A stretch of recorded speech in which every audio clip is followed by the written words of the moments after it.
Okay, so I'm here with Ryan Ramsey. Ryan is my father's boss's son, and his grandfather is actually the one who started the company that changed my family's life. I met Ryan because we were doing some sports together and friends going through high school. We have went down similar paths of entrepreneurship and learned a lot from you, Ryan. I have learned a ton from your family as well, based on their business. And I think about the people who have really influenced the trajectory of my life, and your grandfather is the main one because he took a chance on my dad, hired my dad, taught my dad everything he knows about business, who then shoved all that onto me. And that's why I'm where I am. So first of all, I'd like to thank you for coming, and I'd like to just hear a brief, because we got a lot of lessons, a lot of things to talk about that I think you can really shed some light on for my audience. But I'd like to start with a 5-minute version of your story, your family story, and then we'll go on to talk about your business before we dive into some of that stuff. Absolutely. Good to be here. So I'm going to start with how you and I met and go back. I listened to part of the Bigger Pockets podcast, and you had a snippet in there where you said, I need to find the person that called me and asked me to store his son's crap in my apartment and sent him a thank you note.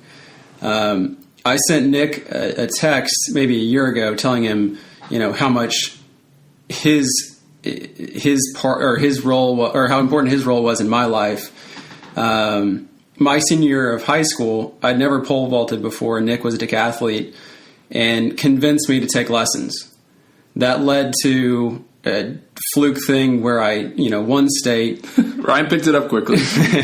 Nick helped me talk with the Cornell coach, try to get recruited. I ended up getting attention from a lot of different places and went from, probably having a pretty ordinary college experience at the University of Kentucky to being, all ACC, captain of the track team at UNC for a few years with a dramatically different education, networking, confidence, athletic experience through that than I ever would have otherwise. So thank you for that and the opportunity that created and the confidence it gave me. But well before that, I grew up in Louisville, Kentucky. About an hour from where I grew up. Yeah. Nick made reference to my grandfather. My grandfather's 92nd birthday was on Thursday of last week. And I called him. I said, Papa, happy birthday. What are you up to? And, this is one of the most important life lessons that I could learn from him, and it applies to everything. I said, what are you up to? And he said, I'm sitting next to my sweetheart. My grandmother's 88 years old. Her health is not great. And if not for her, my grandfather would probably be in the office 10 hours a day. At 92 years old, he'd know every piece of that business. And he still does. Still walks into my dad's office every Monday morning. Yeah. But instead, he preached to us our entire life. The most important decision you're going to make is the person that you marry. And he has lived by that every single day of his life. And that loyalty and that commitment and, the values that instilled in my father and then us, it could never be replaced. But so grew up there. My grandfather, coming out of World War II, saved every penny he made as a paratrooper. He learned he could make an extra $50 a day if he jumped out of a plane, so he did it. He put every penny that he made in a bank account. He sold all of his cigarettes so that he could get a little extra cash. He spent money on nothing. And his father ended up dying while he was in World War II, and so he came back and I guess in the small town where Nick's from, somebody convinced him to build a house. That turned into building schools and subdivisions and kind of settled into a niche of just a printing press of nursing homes and assisted living facilities. Mm-hmm. And he did that kind of regionally. And then, my dad... He built a construction management company that my father was hired by in 1996 or 1990. I was about 5 years old when my dad was hired by Ryan's grandfather to build these nursing homes and assisted living facilities. And they had a little airplane. They had about 5 or 6 of these big buildings going on at any given time, all out of this little office in Tell City. Yep. and they're still in that little office 60 years later, probably. Yep. And, I knew the business, but it wasn't central to our lives. My dad went off and did his own thing, worked for Boston Consulting Group for a couple years in Chicago, wanted to raise a family and decided he wanted a different lifestyle. So started a hedge fund building quantitative trading models. That's evolved into a lot of different things. And with my grandfather getting older, part of it is managing the construction company. And, he's got real estate in China and a couple different real estate platforms in the United States, as well as the trading model business, as well as, private equity, specialty finance, and a few different things. But went to UNC. This is my story. Went to UNC, worked for Ernst & Young for a couple of years. Didn't love that experience. Didn't feel like I was learning anything that'd be applicable for the rest of my life. Didn't feel like I had a few friends that I feel like will be friends for the rest of my life, but not a lot of mentors that I thought would be mentors for the rest of my life, and started feeling a little bit stagnant. So took a job with a small real estate firm, was fixing up a house nights and weekends just to keep my mind occupied while I was at EY, and worked with them for a couple of years. This is in Atlanta now. This is in Atlanta, yep. Worked with them for a couple of years, and then about a year ago, my now partner and I started spinning off, seeing our own opportunities, and we've hired a little bit of a team and gotten some things in place. And still in Atlanta, still loving it, and still learning a ton from the people I've been blessed to be around. And you've told me about your business, and I'm going to do my best to give it a 30-second overview of exactly what you do. They are looking for property, mostly single-family, multifamily, residential property that has tax liens, HOA problems, bank notes that have been forgotten about from the financial crisis. Basically, some hair on these properties that only, I wouldn't say only you, but you're one of a handful of people that know how to solve these problems, to find a way to get past all these hurdles to actually buy this property, to then rehab it, and then make it a property that someone can move into and live in. Fair enough. Yep. Mm-hmm. So, Ryan, you've been at that for a year now. Your business is booming. You bought how many properties this year so far? Probably 170. 170 properties. And he goes around and buys properties that they have a market value if they were clean and they were on the market on Zillow, but no one can buy them. So you can basically get in there and pay the taxes on them, and then obviously do a ton of work, do a lot of work, solve a lot of problems, and then you have yourself a lot of in between there that you can make some money. So that's Ryan's business. Ryan, now we'll dive back into little pieces of the story. Let's jump right into some lessons and some things that the people who listen and the people who follow the Sweaty Startup can kind of learn from. And you and I have the same mindset when it comes to let's just start with the main concept that everybody seems to kind of struggle with is the value, adding value, and your opinion on if you're going to get your feet wet, if you're going to jump in, if you're going to do something, if you're going to start a business, what do you think is the main principle that around value and how you kind of look at that, which I think is very interesting. We spoke before this and you gave me a little bit of thoughts, but I'd love to hear you elaborate on it. Yeah, I think it goes back to your experience. In a lot of ways, it's solve somebody's problem, and in most cases do something that somebody else probably doesn't want to do. I mean, there are a lot of people that could learn our business, but it is incredibly high touch. I mean, tell us what your day is like out there on the job. I mean, a week ago, Thursday was one of the more eventful days I've had. It started about 8 a.m., went to the bank to get a couple certified checks for properties we were buying that day. Got to the computer, ran through some data sets to try to find opportunities. At maybe 3 p.m., drove an hour south of Atlanta to go look at 2 rental properties that a guy's had for 7 years that he wants to get rid of. Mm-hmm. We ended up buying one of the 2. One of them just wasn't worth what he was asking. I left that to go to a very nice restaurant in Inman Park to buy a house from a lady who went to one of these seminars in 2005 and heard buy rental properties. Turns out this house was the first rental property that she ever bought. She got a big loan on it and a number of other properties she got big loans on, and went through bankruptcy, thought she lost all 25 properties. I contacted her because I saw it was still in her name. She tried to lock it up in a land trust. We were able to get it out of the land trust and resolve a number of other title issues. But anyway, sat with her and her husband in a really nice restaurant in Atlanta. They've now got 2 of their own successful businesses that they're running. So went from that She didn't even know she owned the property? No, the first thing she said when I called her was, I don't own it anymore. And I walked her through the legalities of why she was still the owner of the property, walked her through what our offer was, let her think about it for a couple weeks, and then she came back and decided she wanted to do a deal. I left there, so this is about 9 p.m., to go to a guy's house about 30 minutes east of Atlanta.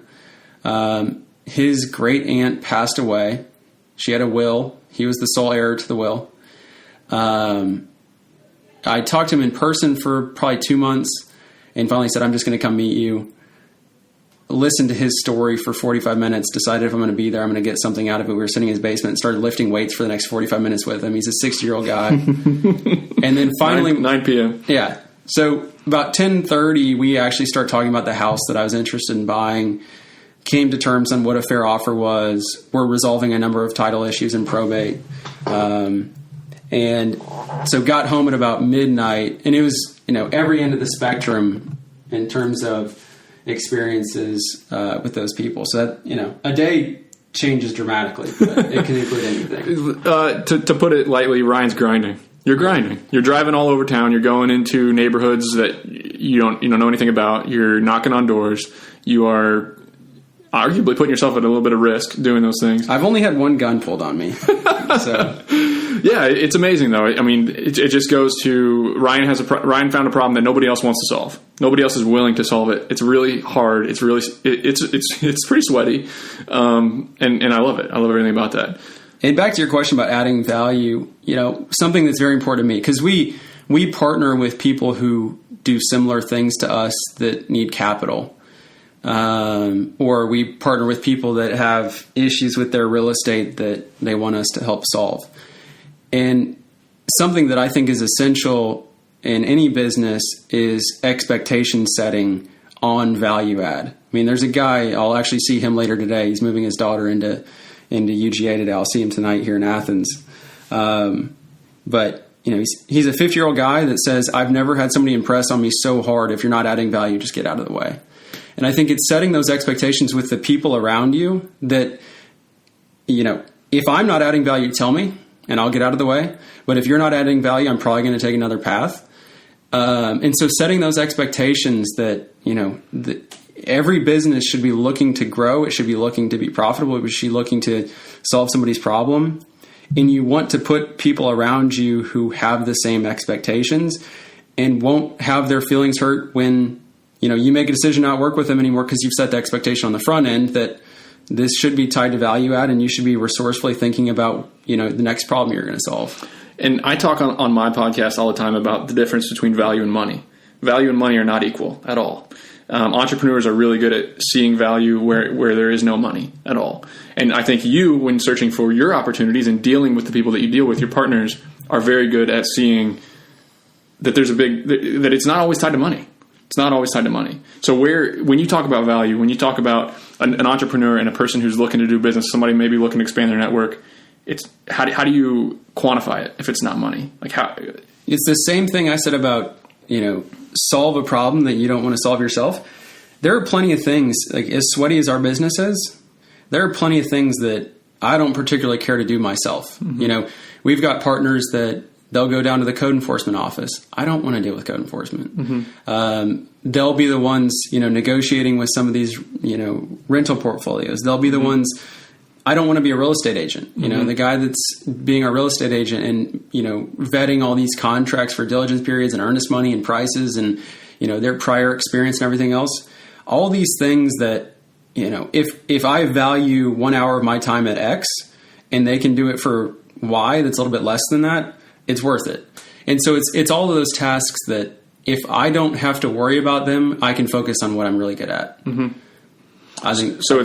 you've casted a wide net early on. You were talking about how you were doing several different things, trying to figure out exactly what your business was going to focus on. And now you found it. Now you're specializing. Now you're focusing in, and you're outsourcing everything else that's not in what you do best. Most of it. I mean, we're a small business. We've got me and my partner, one other guy with me in acquisitions, another attorney, and a couple paralegals. So we have to outsource some, but a lot of it is grinding. I mean, it's long days, and we can't just spend money to spend money. So we have to be selective about what we outsource. But a lot of it is, when we first sat down as a business, we talked about, some of our core values.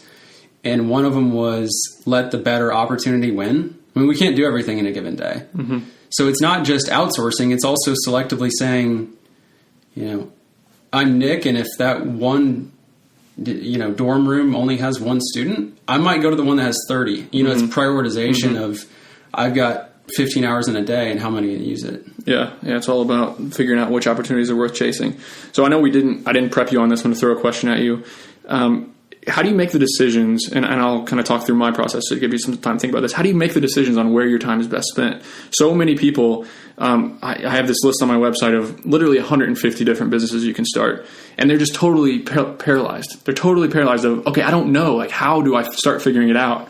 So when you're, it's getting easier for you now because you can quantify it with profit and with opportunities in the form of money. Early on, when you don't know what's going to be most profitable, when you don't know where you're going to spend your time, where you don't know where you're going to spend your money, how do you get better at making those decisions? How do you get better at analyzing, okay, this is what I'm good at? How do you find your strengths? How do you, you know what I mean? How do you figure out what you're going to specialize in? It's a great question. I think it's just grinding it out. I mean, you might try 50 things before you find the one thing that hits. But in our business, when we started doing what we're doing, I was telling Nick before we started recording, if you asked me a year ago what we're going to be doing and how we're going to be deploying capital and everything else, I would have said we're going to be buying non-performing loans and working with banks, because that's a lot easier. I mean, you could buy 10 loans at a time from a bank than you could buy one property from Miss Davis in Atlanta. So it was more scalable. It was much more scalable. Mm-hmm. The problem is there's no non-performing loans worth buying in 2019. You got to try to find them, try to buy them, and it wasn't working. Yeah, I mean, we flew to Boston. We met with some of the brokers of these things. I had a lot of contacts inside of these banks that I talked with, and there was so much friction to buying them. And frankly, we weren't solving anybody's problem. I mean, they could have foreclosed on these things, and where values are today, they could have captured more value than they could have selling them to us. So, we tried that path. A lot of people talk about opportunity zones. We talked with opportunity zones, and if my partner was in here, he'd be rolling his eyes because he'd say, I don't want to hear about that anymore because we wasted a lot of time doing it, but we learned a ton. A lot of it just comes down to, if I'm reviewing 10 properties, I mark every single one of them of what source they came from. Was it a drive-by? Was it data? If it was data, what data set did it come from? And it's looking at hit rates to see what works. And I think, if my guess is grass cutting is probably on your website. Yeah, all service business. I have a list of literally any service business you can think of ever doing. So if you were starting a grass cutting business and you went to a really affluent area and you knocked on doors, and every one of them's paying more than you ever imagined charging to cut their grass, maybe you lower your price in those areas and see if you can pick up customers. Maybe that's just the wrong place to buy because they don't care about money, to sell your product, your service. Mm-hmm. Because they don't care about money and they've got the guy that's done it for 15 years, and you should really go to the middle income areas. It's constantly probing and seeing how to apply your business in a new setting and just seeing where it sticks. Yeah, I think from my experience, it's so easy to let your emotions get involved and try to force something. Maybe you're passionate about it. Maybe it was the plan. Maybe you've told people that it's the plan. And why I think I've been so successful and why most people have been successful is they don't get emotionally tied to a point of view. They don't get emotionally tied to forcing something to happen, and they have an open mind all the time. Yep. If there's data that comes in that totally offsets what they believe, their open ears, whereas most people, stubborn people, be like, no, get away from me. That's not what I want to hear. That's not what I want to see. That's not data that supports what I'm trying to do. The people who are successful always have their ears to the ground, always are having the radical open-mindedness to just to change their mind at the drop of a hat, which I think is a huge skill that can really help when you're analyzing opportunities. So yeah, you've got to be ready to be wrong. Yeah, and the momentum. I think 5 years ago, I wouldn't have been able to guess what I'm doing right now. Yep. 5 years from now, you'll be doing something totally different as well, because business is so much about momentum, so much about getting out there, touch it, feel it, work it, and then the opportunities come. You start to feel what's working, start to feel what's not, and you take those new opportunities. People are like, why would I start a pressure washing company? Why would I start a window cleaning company? Because 5 years from now, you'll have some special niche that's way more profitable, that's way better, totally different industry maybe. It's all about just getting out there, feeling it, getting after it. So I think you're a testament to that. Your grandfather is a testament to that. You could have asked him in the 50s if he was going to be building nursing homes. He wouldn't have even known what that was, but he ended up in that business because that's where the opportunity pointed him. Yep. So, before we met, I jotted down some thoughts. One of them, it goes back to, I said, just take the first step. I mean, cut a yard, clean a car, clean a window.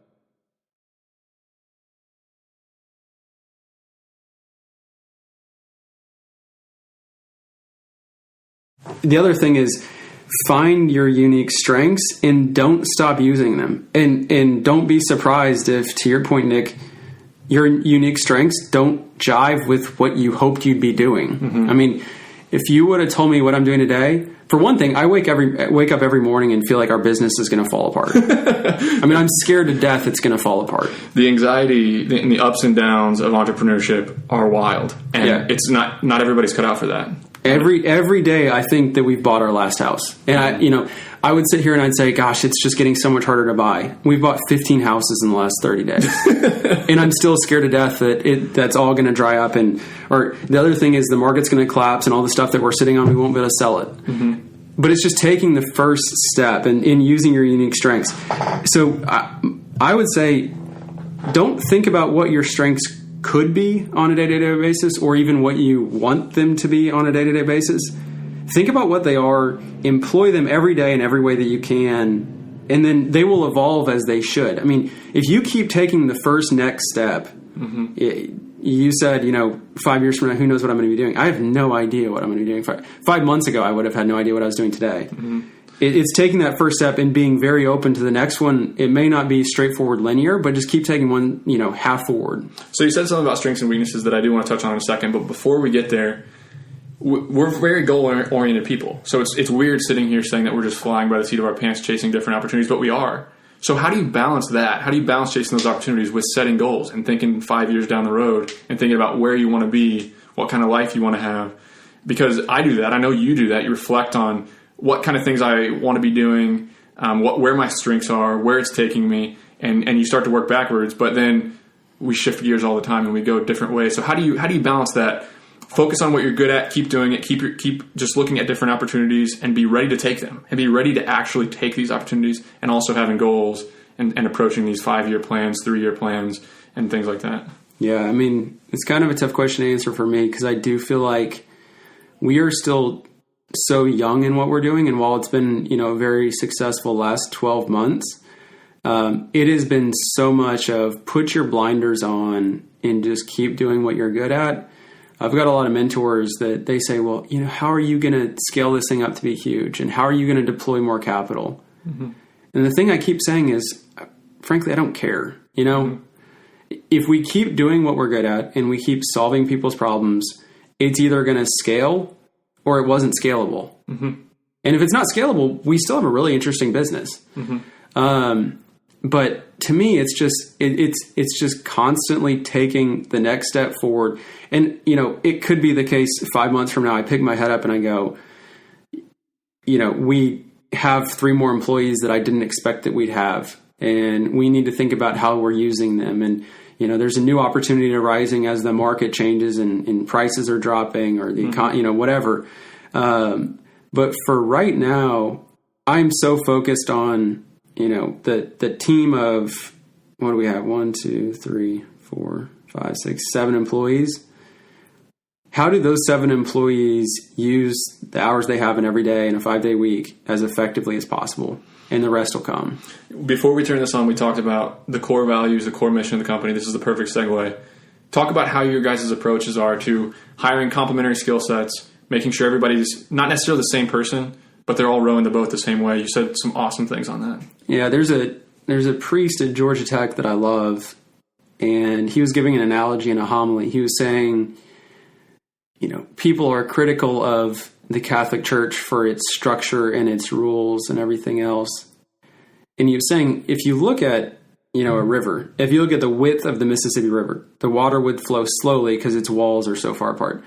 If you looked at a more narrow river with the same amount of water flowing through it, it would be flowing much faster. Mm-hmm. Well, when you have those rules and you have those shared values, and it's a given that the person next to you is running in the same direction, and they share your values of, fairness and loyalty and communication and everything else, you can run so much faster as a team. And because you're not stressed about people with the moral compass being off and literally having different means to get to that end that your goals are. Yeah, and you're not spending time on a day-to-day basis agreeing on fundamentals. Okay. Elaborate on that a little bit. That's great. Just, when we first started, it looked like a back of a napkin thing, but it's kind of funny. I copied and pasted them before we talked, the core values that we wrote down. And it is neat because I think they still apply. Our mission statement, when me and my partner and the guy that we hired in acquisitions that played football at UNC sat down, our mission statement was to discover and resolve complex real estate opportunities with resourcefulness and integrity. Our values were be problem solvers, be tenaciously resourceful, be honest and forthcoming, continuously improve, display grit without ego, winning is fun. The first one is the hardest. Take the first step. I've alluded to that several times here. Keep the first things first and always let the better opportunity win. I talked about that. And then trust your instincts. And I think if you sat... There's so much to unpack there. Yeah, so I would hope if you sat in our office, you would see us exuding these things. Mm-hmm. So we don't have to sit there and wonder, are we being honest and forthcoming? It's a given. If we're going to sit in a meeting and we're going to discuss an opportunity, we know the way that the opportunity is being presented, the facts are correct. And given the facts are correct, Adam's my partner is like a doctor diagnosing the problems of all these properties. If the facts are correct, then he can sit there and he can say, here's the diagnosis and here's the surgery it needs to resolve it. It's not him going back and redigging for the right information. We've teed it up for him.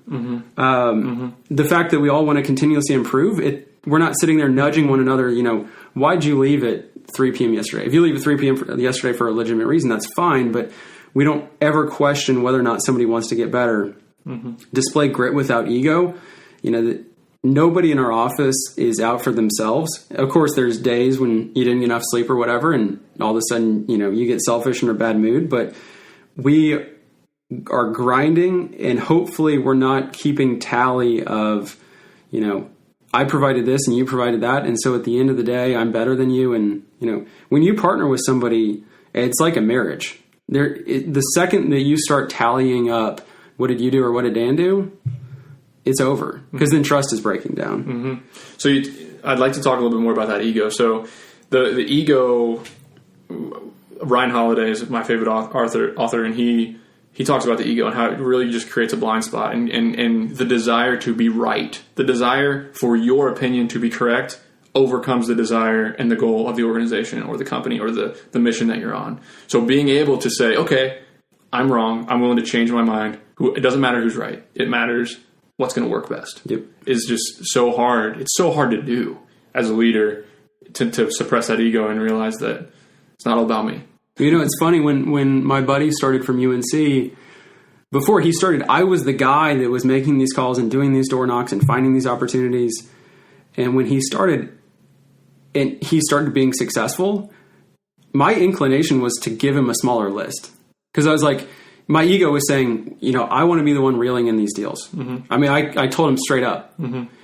And I said, I'm changing that on a dime. I'm outsourcing most of this stuff to you, and I want you to chase it. And there's no way he didn't feel that. Before I said it, there's no way he didn't feel that. And when you start prioritizing,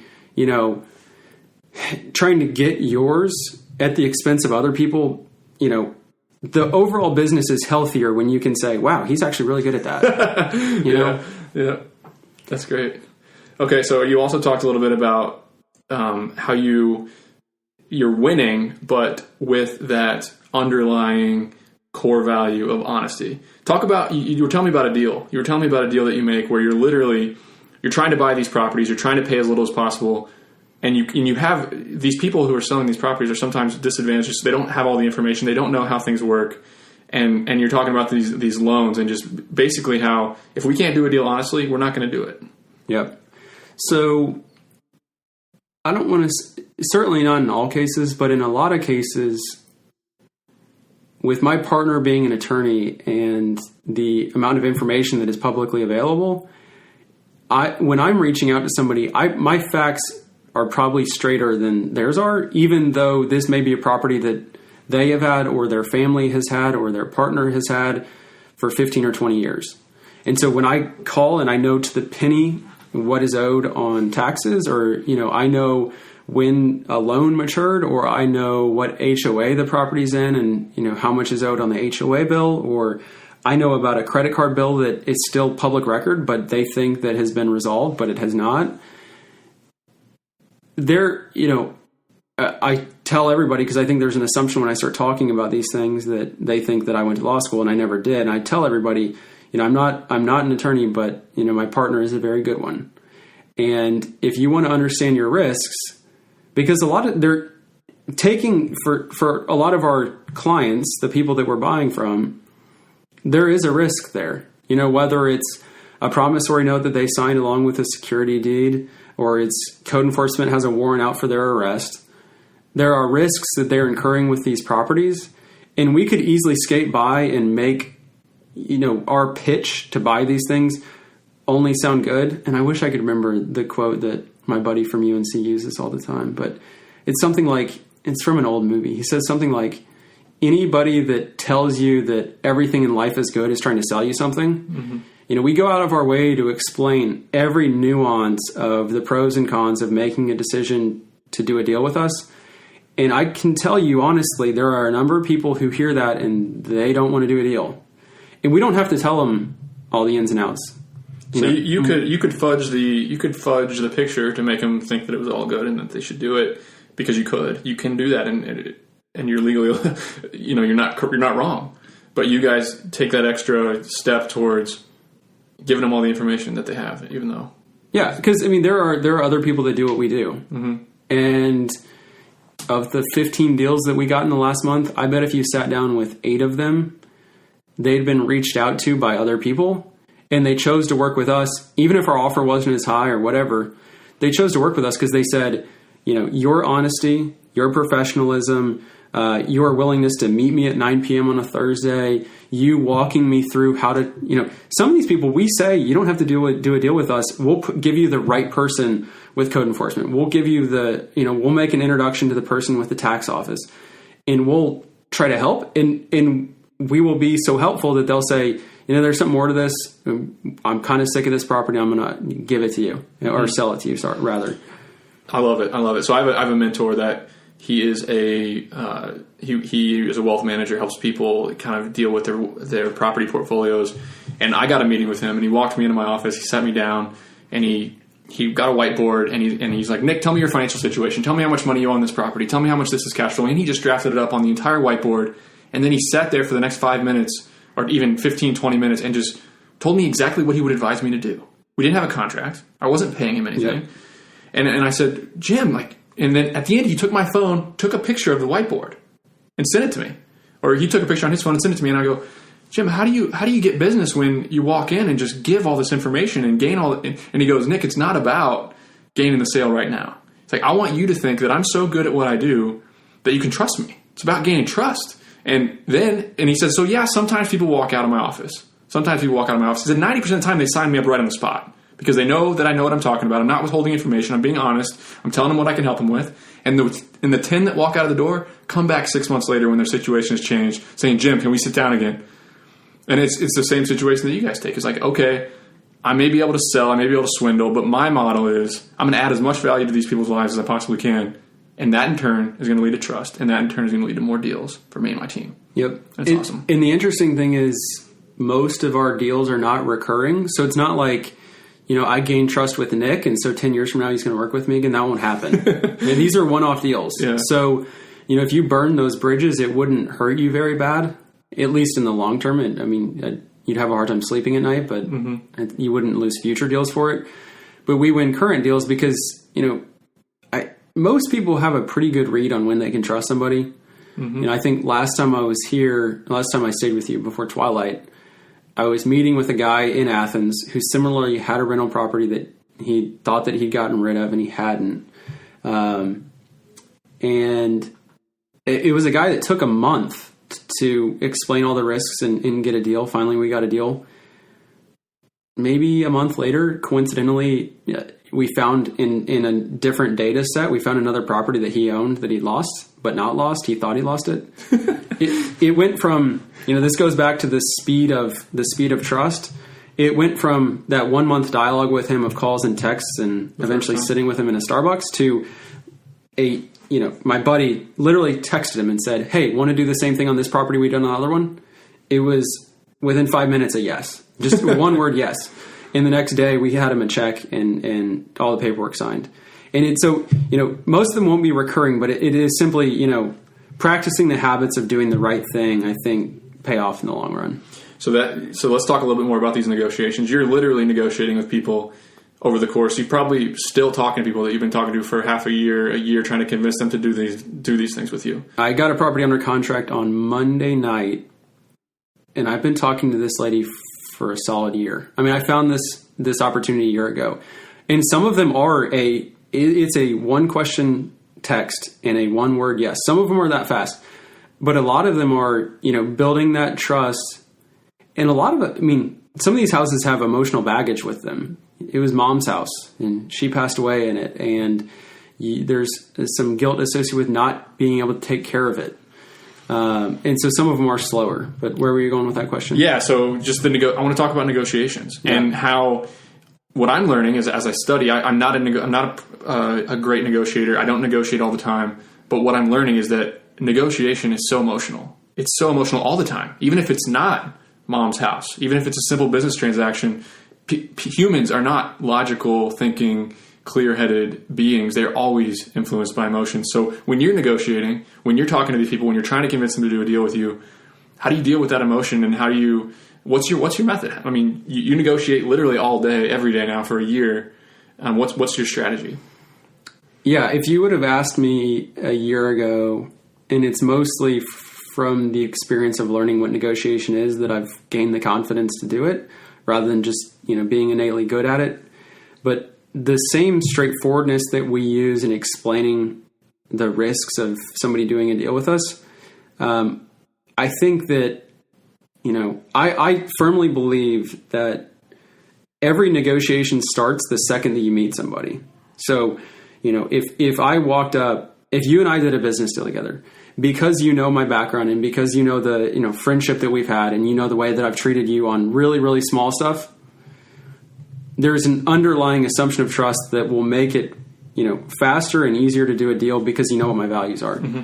So, So your first step is to impart those values and try to convince people that you are going to deliver on the expectations that you set, and you're going to be honest with them, and you're going to try your best to create a win-win situation where they're not going to lose. The guy that I was in his weight room lifting weights at 9:30 or 10:30 or whatever the other week, I intentionally never made him an offer on the house because I knew how important his great aunt's house was to him and how difficult the situation was to get rid of it. That I told him, I said, whether you and I work together on this deal or not, I'm going to do everything that I can to help you resolve it. I'll help you get a pay plan to get these taxes paid off over time rather than losing it at a tax sale. And finally that night, when I sat with him face to face, he said, "How come you've never made an offer to me on this house?" I said, "Frankly, because for me, it's a business decision. For me, I know the number of what I can sell it for and what I'm going to have to put in it, and I know what I can pay you. And for you, it's not a business decision. It's an emotional decision." And I said, "So I don't want to throw out a number that insults you, and then the deal is dead." I said, "If there's a number where you can comfortably say, I can walk away from this house and I can feel really good about it, if I can pay it, great. And if I can't, I'll continue to help you in every way that I can. He ended up naming a price. It was something I could pay, and I paid him more than that. He quoted a number of he wanted to sell it for 60. I told him I'd pay 70. And by the time the liens netted out, he'd make, 63. So I negotiated against myself, but I wanted him to feel like, not just feel like, but he was making the decision. And if I could go with it, I'd go with it. And if I couldn't, I couldn't. I love it. So you're not only looking out for yourself, you're trying to manage the expectations in such a way that at the end they feel like it was their idea and that they feel good about it. When possible. I know it's not always possible, but yeah. Great strategy. Okay. So, back to the beginning, I want to talk more. I get tons of questions about networking. Get tons of questions from college kids, from people who aren't necessarily piped in with anybody with money. They're not piped in with anybody who has problems. They're not piped into people that send them opportunities, like maybe you, maybe I are. That didn't come out right, but you know what I mean. So what advice would you give to somebody who says, they say your network is your net worth. I went to an Ivy League school, but the opportunities aren't coming my way. I go to networking events. I shake hands. I do everything I can to meet people, but it's not working out. The people that you want as a mentor, in my opinion, the people that you would want as a mentor are the people that would want mentees. So, there are a number of people that I've been blessed with in Atlanta. One of them is a 70-year-old guy that's been he works in commercial real estate, has been a tremendous mentor to me. And I was with him just yesterday, talked to him last night for 30 minutes on the phone. The guy wants mentees. I mean, that's how he's wired. And so I think if you... Well, everybody wants to mentee somebody like you, though, Ryan. Everybody wants to mentee somebody who's...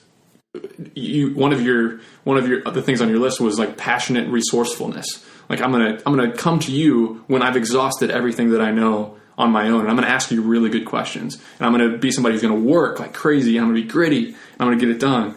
So is that the way to build your network? Is just to do those things so that you would make a good mentee? Is that the strategy? Sorry, I interrupted you. What? I mean, I think it may help. It's a good question. I think, another thing you and I talked about is the openness to be wrong. Seeking out a mentor, there are a lot of overeager people that I know that would go to networking events. I remember back to recruiting at EY, when I was looking at all the big four for consulting jobs, there were a lot of overeager people that they wanted to stand next to the partner so they could talk to the partner. And it really had nothing to do with they work in a practice that I'm interested in, or, I actually wanted to show up to work and work my butt off. It had to do with they're a partner and I want to be on that track. And it was I guess the intention behind it was simply to gain something rather than to give something. If you are open to being wrong and you want to grow and you put yourself around people that can help you grow and show you when you're wrong, I think people want to help that. So, I mean, sure, passion helps, sure, opportunity helps, but there are a lot of successful people that love giving advice. They like listening to themselves talk. And some of them have really good things to say, but if you put yourself around really smart people who are open to giving advice and you're open to receiving it, a lot of them will give it.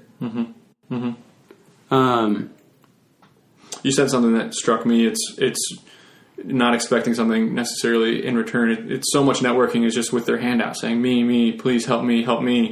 When really beyond the mentor, like a mentor does just want to help kind of most of the time. They're literally willing to not have any gain in it for themselves to help. But when it comes to your network and business, and when it comes to this person knows that person, knows this person, knows that person, it's mutually beneficial. It's got to be mutually beneficial. So the people who are just getting started out, maybe they don't have a skill set, maybe they don't have anything to bring to the table. Step one is always to find a way to help them, right?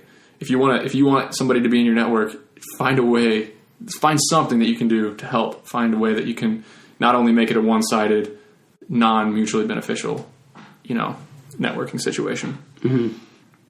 So, and the other thing is, it has to be genuine. It can't be forced. But if you are genuinely curious about what other people are doing, how they're doing it, what makes them tick, I can't tell you how many meetings I've been in where it's just like the people I reach out to. The way that you build trust and dialogue isn't by listening to the guy, tell you every nuance of his business. It's finding what actually makes him tick. I mean, it's asking about the bicycle you have in the corner of your office. Mm-hmm. It's asking about kids. It's asking, when you can build a relationship a lot deeper than, tell me about the 15 properties that you've bought in the last 15 or in the last month. Mm-hmm. And it's much more, you have a deeper dialogue in a friendship behind it rather than just a transactional business, relationship behind it. It's a lot stronger, but that's tough. I'd say develop the skill set first and worry about it. My advice is find something, like make your own way. Make your own way first, the network will come. And learn something first. Get your business going first. I mean, there's no reason why you can't be asking for help along the way. Absolutely. But the network really kicks into overdrive when you can bring something to the table and you can solve problems for somebody. Yeah. And then when Ryan is talking to his partner and his partner says, I got this problem, Ryan says, oh, I know somebody who can solve that problem for you. And when they can solve, then you get those calls and they say, hey, I'm a powerful person. I need your help. That's when your network starts to really go nuts. Yeah. But it is so circular. Mm-hmm. I mean, it's taking the first step. Mm-hmm. It's starting your business. It's putting yourself in positions where you might cross paths with the people that you would want to network with. Mm-hmm. But a lot of it is make your own way. I mean, even in the last year, it's amazing to me some of the people that I crossed paths with a year ago thinking the relationship would be, there's one guy in particular, I think they're building the tallest high rise in Atlanta, in Buckhead right now. Very successful guy that's on the board of a few different ministries. And I met with him because he was raising an affordability. You got a meeting with him. You just reached out and yeah, I ran into him at it was actually at the gala for one of the ministries he's on the board of.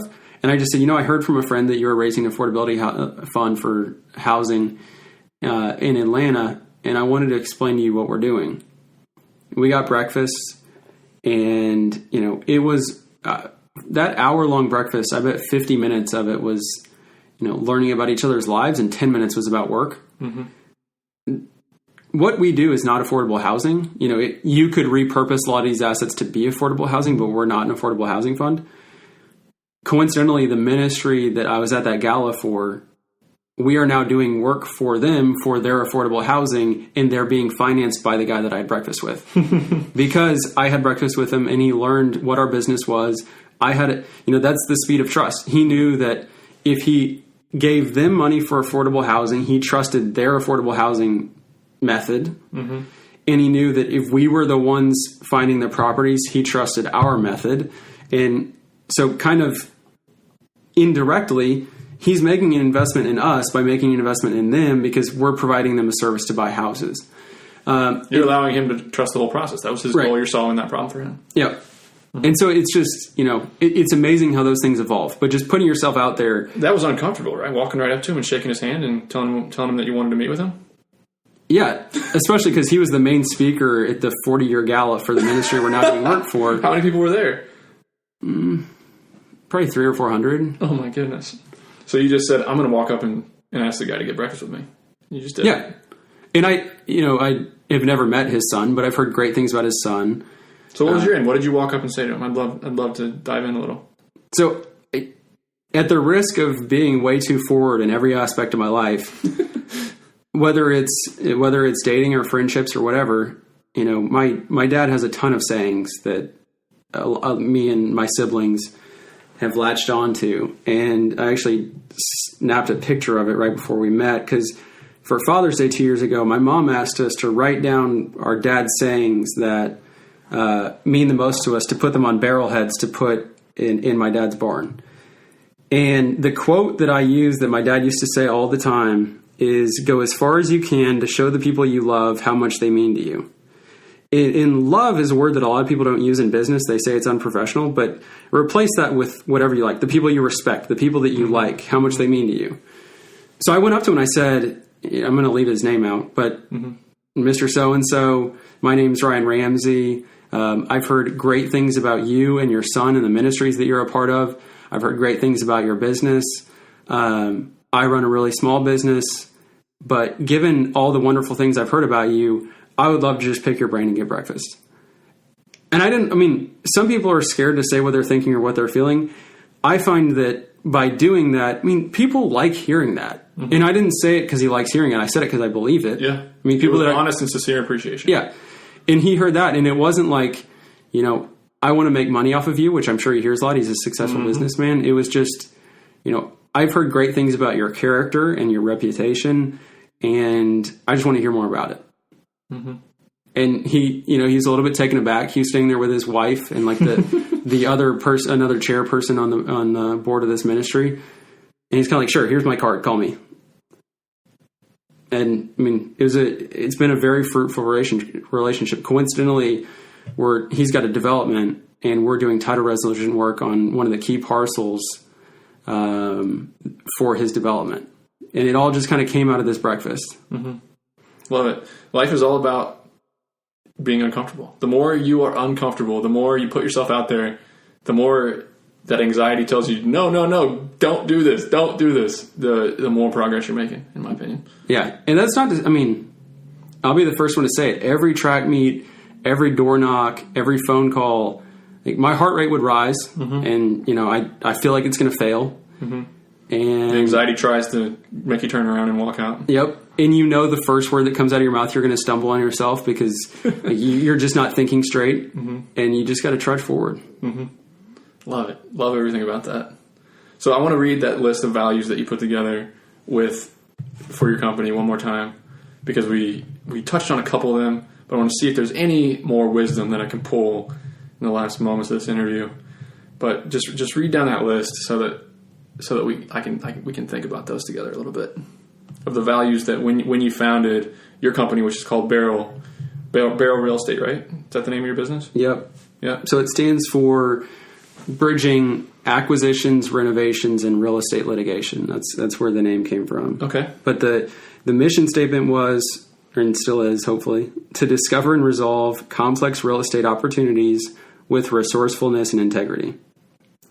The values were be problem solvers and be tenaciously resourceful. Tenaciously resourceful. Love it. Be honest and forthcoming. Continuously improve. Display grit without ego. Winning is fun. The first one is the hardest, so take the first step. Keep the first things first and always let the better opportunity win. And something I think is underrated is trust your instincts. Okay, let's talk more about that because I feel exactly the same way. It's something that you just can't teach. You just can't, you can't explain it. You can't explain how to do it. So I don't expect you to sit here and say, this is exactly how we can break this down. But talk about how your instinct guides you in your decision making and how you can look at a decision, you can logically analyze it, and you can be fairly confident fairly quickly that you're going to make a semi-accurate decision. Because life is all about a culmination of the decisions you make. Literally every day you have a decision. You have a decision to do nothing sometimes or to take a risk. And then many times when you're in business, it's X or Y. It's I'm going to do this or I'm going to do that. So how do you use that to break these things down and trust your gut when it's so hard to do that? Because you're a data-driven business, but it's not all about data, as we both know. It's emotional. It's risky. How do you trust your gut? Yeah. So this might sound a little bit harsh, but to the effect of trusting your instincts, the caveat I would say is if you have good instincts, trust your instincts. So you have to know yourself first. You have to know yourself. And you also have to know, there are, no matter how rational you are, there are people that, with a certain set of facts, you will not be rational. Your instincts will not be good. So, my partner has exceptionally different life experiences than me, and he has incredibly strong instincts.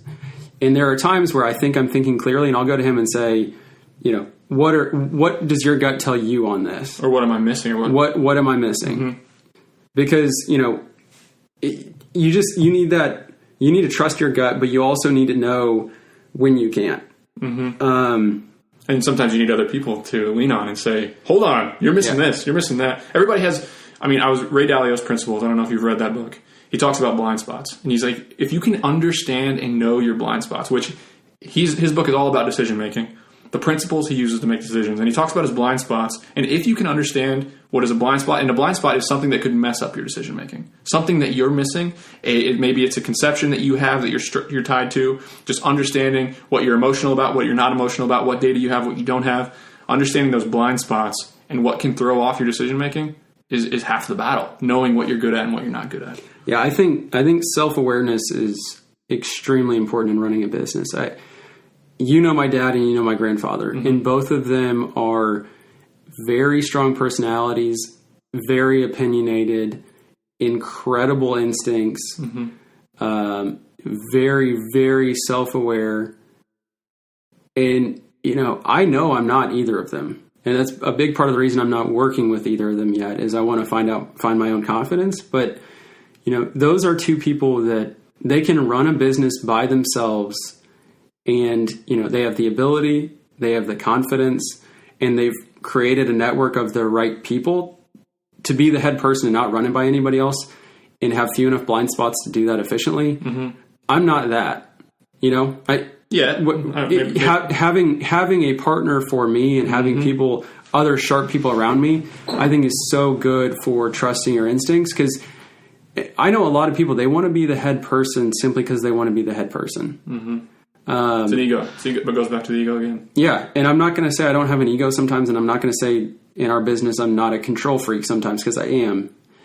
But it's knowing that you need to rely on the people around you to, check yourself before you make an important decision. Mm-hmm. So it's trust your instincts, know yourself, and surround yourself with people that are going to sharpen you and test you and help you make the right decisions. Mm-hmm. Seth Godin says, you can, if you can, it's not about accepting advice. It's not about taking advice. It's about knowing what advice is worth taking. Mm-hmm. Like if you can separate the good advice from the bad advice, you're on to something. Like that's when you can get really good at something really, really fast. Yep. And we talk about our partners. You lean on your partner. I lean on my partner. I also lean on my significant other so much. I lean on my wife because she knows me. She knows my blind spots, just like you said. And she knows where I could be missing out on something. And luckily I'm smart enough to listen to her a lot of times. That's half of it. So I didn't mean to cut you off if you want to say something else on that. No, I agree. Yeah, it's all about blind spots and knowing and knowing your emotions and knowing what could be getting in the way. So that's awesome. Yeah, and I think to that effect, I have not asked you very many questions during this because I want you to guide the discussion, but it always concerns me when I think about working with somebody that does not ask very many questions. Mm-hmm. Because if you're not asking questions, you're probably not probing your blind spots. I mean, that goes back to the networking thing. I mean, if you walk up to somebody and you start telling everything that you think's important and the idea that you've got for your business and everything else, people just aren't that compelled by that. Mm-hmm. I mean, ask questions. It keeps you sharper. It keeps the people around you sharper. Part of the reason you're doing this podcast is it puts you around people that test the things that you have as assumptions. Absolutely. And asking those questions of everybody around you to make sure that your mind is on the right path, I think is so important. And it's not just about asking questions. I think the way that you command a meeting, the way you command a room, the way you gain respect is asking the right questions. Asking the good questions. Asking the questions that are like, okay, that is a very good concern. He's testing his blind spots. He's trying to figure out what he doesn't know. Yep. That is so critical that you're absolutely right. Well, and with that too, talking about being in meetings and asking questions and knowing blind spots and so much, it's amazing. I've sat in so many meetings with people that are older than me, more successful than me, more experienced than me, that do not know how to lead a meeting effectively. I mean, I say take the next step, take the first step. some people can't think about next very well. And I think whether it's building your 5-year plan for your storage business or, real estate business or lawn cutting business or whatever else, you can think 5 years ahead, 10 years ahead, 15 years ahead. But a lot of it is, the next time I meet with Nick, what do I want to accomplish and how do we get there? The next time I vet the deal that I'm looking at to buy a 15-unit storage facility, what do I want to get from this person so that I know whether or not it's a good opportunity? Just thinking next, constantly thinking next. I think a lot of people take that for granted or just don't know how to do it. So when you say they don't know how to run a meeting, you mean the meeting should be about setting those goals, should be about getting everybody in the same boat, should be about aligning the path, or are you specifically talking about the logistics of running a meeting? Yeah, no, I'm talking about accomplishing something. Okay. I'm talking about, I've been in a lot of meetings where you sit there for an hour and I don't think anybody's any further ahead than they were before the hour started. I think, coming from EY where I build every 10 minutes of my day to a project instilled in me the finiteness of time. So, when I think about if I'm going to sit in a room with our 7 team members, it better be a good use of everybody's time because the brains of those 7 people are the greatest resource that we have. And making sure that, when you leave a meeting or when you leave a conversation, some of it is just interpersonal, building the relationships with the people in your office. But a lot of it is working toward next so that your time is constantly being efficiently used. Man, I'd like to, I know we're running out of time here, but I'd like to dive in to time because when I broke through in my little old service business, when my partner and I broke through, it was when we started to value time more than we valued money.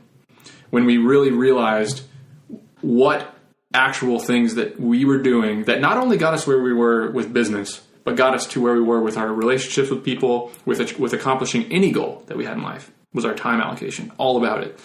How do you, as somebody with 20 irons in the fire and so many different goals, so many hobbies, you're passionately curious about so much, how do you think about time? How do you figure out how you're going to guard it? How do you say no to people who are not worth your time? Those are like saying yes to everything in the beginning of my career was so important. But now I feel like I am where I am because I say no so often, and I know what I should say no to. How do you think about your time? How do you allocate it? I know it's such a deep question. You can go any way you want with it, but kind of talk us through your mentality of time and how you spend it and how you. I'm terrible at it. Not really. I mean, I took just one example. I was at lunch with my buddy that we hired from UNC last week, and he's a very emotionally intelligent guy, and he asked me the question of, how did he ask it? Something to the effect of, what buckets in your life do you feel like are underfilled right now? I have been so squarely focused on getting this business going that I am completely out of balance, and I think this goes back to self-awareness, but doing things. I was more productive earlier this summer when I was training for a triathlon than I was when I wasn't training for it. And that was 10 hours a week gone. At least, yeah. Mm-hmm. And yet still, even the second that race was over, my training has plummeted, even though I was more productive at work when I was doing it. But, I'm so focused on, work every day or trying to keep friendships going. But I think a lot of it, so much of it goes back to value add.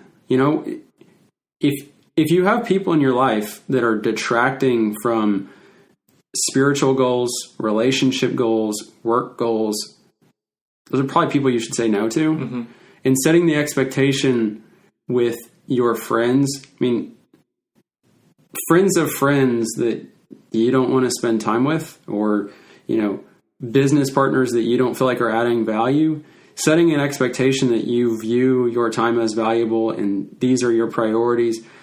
I don't think you can ever be too upfront with your expectations and your priorities because you're constantly letting people react to that. Mm-hmm. You know what I mean? I think part of protecting your time is letting everybody know how you prefer to spend your time, mm-hmm. so that when you say no to something, there's there's a list of reasons why they can understand. I like that approach. That's an approach that I haven't really heard many people say, which makes a lot of sense.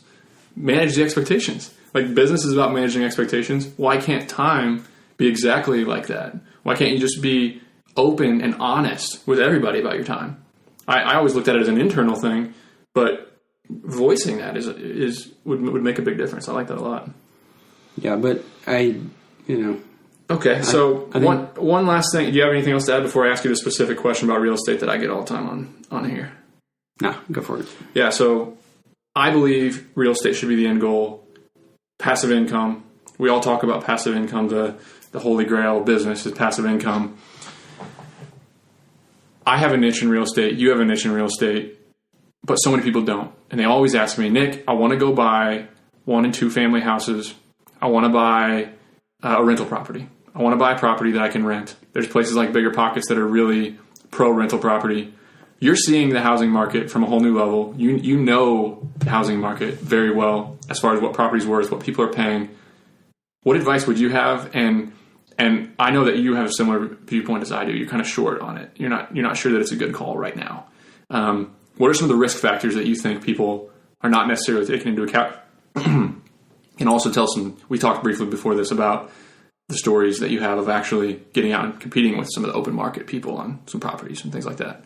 Yeah, it's such a hard question to answer for somebody not working in real estate. I agree it's a good business. To be honest, our real estate business consists of almost zero passive income right now. Mm-hmm. I mean, there are not deals coming in the door unless we're chasing them, so it's not passive. But somebody looking for passive income, I go to tax sales and mortgage foreclosure sales every Tuesday of every first Tuesday of the month, and I watch what people are paying. And I think it goes back to humans are not rational, because there's this perception, I'm at a public auction and my blood's pumping, and the person next to me is saying $1,000 higher, so I'm going to say $1,000 higher, and then all of a sudden I bought a property for $50,000. Well, I don't think that people are. I have seen properties sell for more at a foreclosure auction, which comes with a bunch of buyer beware risks of title defects and other liens that might take priority to the mortgage that's being foreclosed and everything else, or tax sales where there's a year-long redemption period and you're going to probably pay $7,000 in legal costs to quiet the title. I've seen people pay more for tax deeds and mortgage foreclosures than you could buy the same house for on the open market. So, I mean, I would just caution anybody that's going to a seminar, because honestly, a lot of our business is created surprisingly from 12 years ago in the financial crisis, when people did go to these seminars and they heard get passive income, buy rentals, and those things fell apart. I would just say, do not let the emotion of whether it's a public auction or trying to force a square peg into a round hole of saying, I need passive income today. Or they have $20,000 burning a hole in their pocket, maybe, just saying, I need to get this working for me. That's kind of the mindset is, I need to take this step because this is what wealthy people do. They buy rental property. Yeah, I see it bite so many people in the butt. I mean, part of me is saying, everybody go buy rental property, so 5 years from now we can buy it back because it's going to have some problem with it, because it's a pain in the butt to manage tenants. And if you're not very intentional about what you buy, where you buy it, what tenant you put in it, if you use a management company, what you outsource and what you don't outsource. How you vet that management company? Yep. So, do I think passive income makes sense? Yes. Do I think it makes sense to go to some of these public auctions in 2019, August of 2019? Frankly, no. What about looking for rental properties on Zillow or Realtor.com or just properties that are listed? I mean, if you do your homework, there are good deals out there. There's no question. Okay. Yeah. So I'm not going to say blanket statement, you're never going to find a good deal through a real estate agent, or you're never going to find a good deal through Zillow or anything else. You might. But I think rather than let that $20,000 burn a hole in your pocket today, whether it's in your own city or you're looking at another city, study the areas, study the appreciation, ask for payment histories, go ahead and ask for credit of the borrower or of the renter, pay very close attention to updates in the home, look at, schools in the area and whether or not, there's a county that we buy in that the entire county lost accreditation. All their public schools lost accreditation, which is remarkable. Wow. Which crushed property values. And it coincided with the financial crisis. So paying attention to some of those other factors, if you can find an asset that, I hate to say buy something where you can't add unique value, but if you're looking for passive income, maybe you don't have to add unique value. I mean, it's a hard thing to give advice on, but if you do your homework, you can find a good deal. And I think what you're saying is the less risky way to do it is to get involved. Like do some sweating, get in. Don't think about it as passive income. Think about, I'm going to have to do some work here. I'm going to have to analyze all these risk factors. I'm going to have to get in and find out how I can maybe add some value to the house myself with some labor, some things like that. Yep. Yeah. Just like any other business, there's no easy way to make money at it. Mm-hmm. Mm-hmm. That's great. What advice do you give?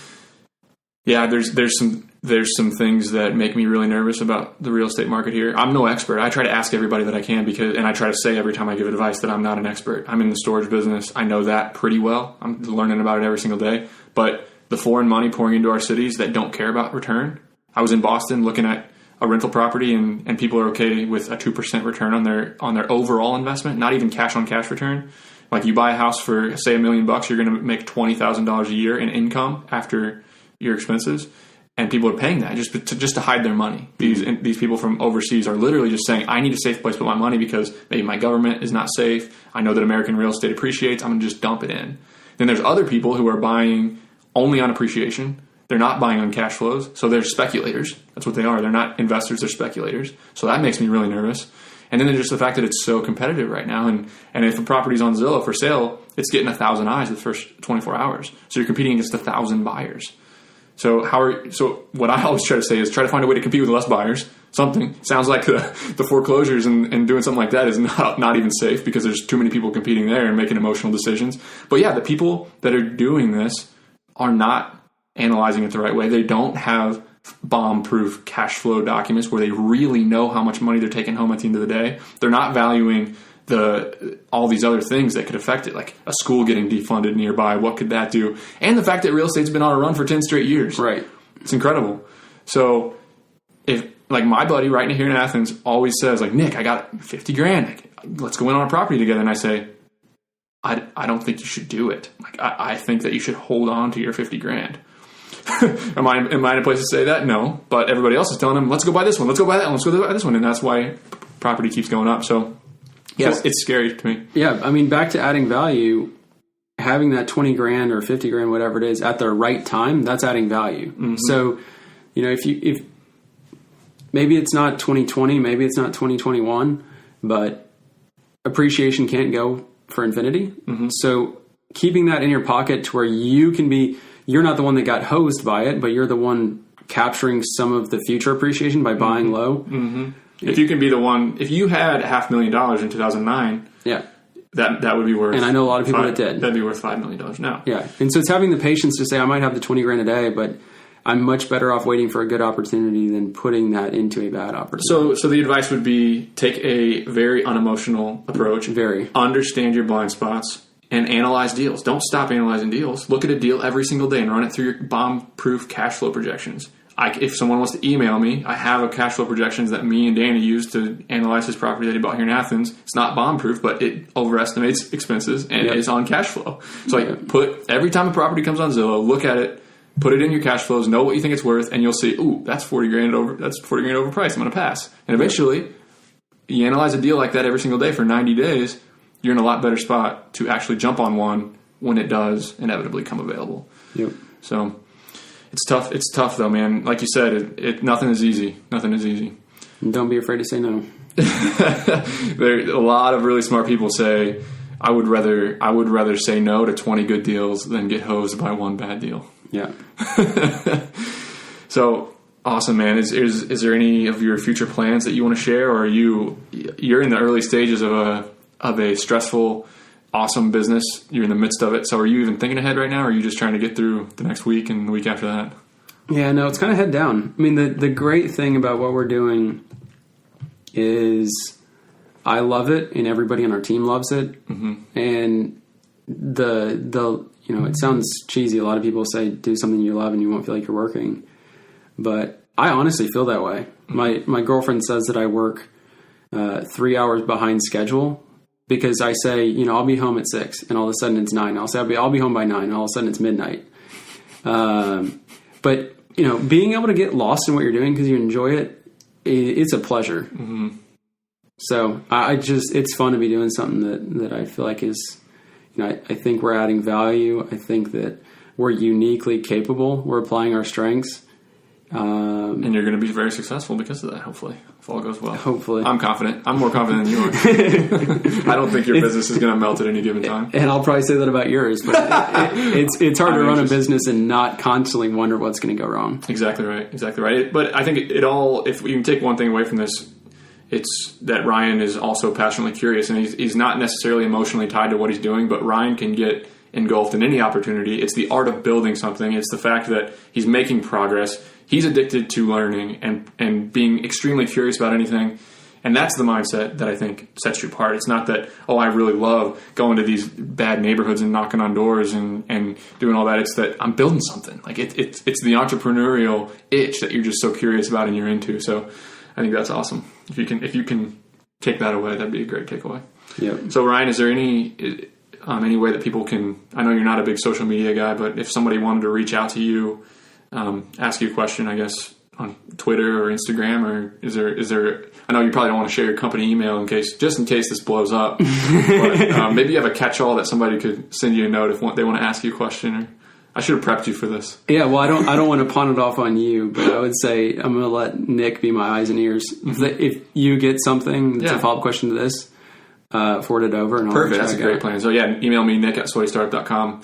And I'll forward it along to Ryan if it gets through my filter. That's perfect. Thanks so much for coming on the show, man.